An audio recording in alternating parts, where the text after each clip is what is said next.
Hello and welcome to our first video, which we do not have an intro for, so we're just gonna start it up.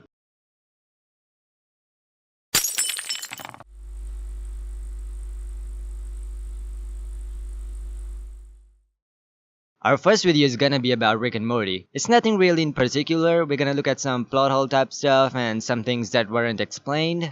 Okay, so in the first episode, when Rick and Morty go looking for the mega seeds, and afterwards Rick tells Morty that he visited a world where people had halted the aging process and whatnot, which to me seemed like a quick wink at Mr. Nobody.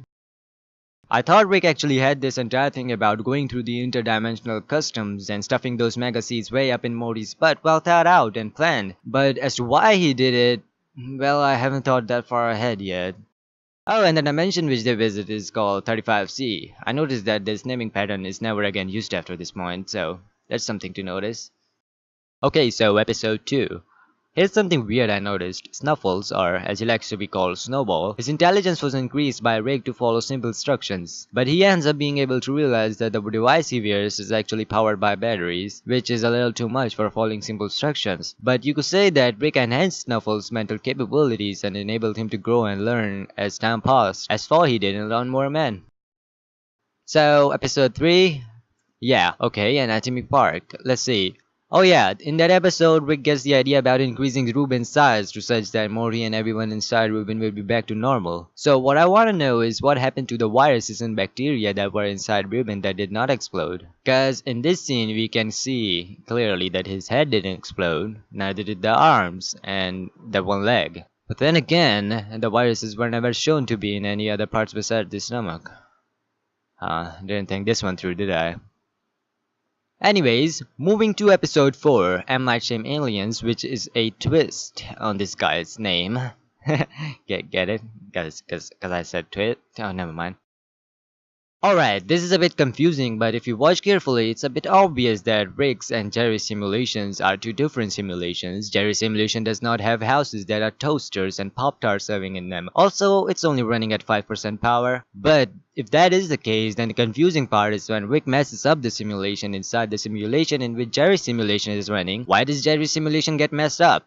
Because we clearly see throughout the episode that everything in Jerry's simulation is glitchy and not doing what it's supposed to be doing. But it shouldn't though, because the simulation inside the simulation in which Rick first escapes to is the simulation in which Jerry's simulation is running. So technically the simulation that Rick messes up would have zero impact on Jerry's simulation, since Jerry's simulation is actually the simulation that is simulating Rick's first simulation. Did I even say that right?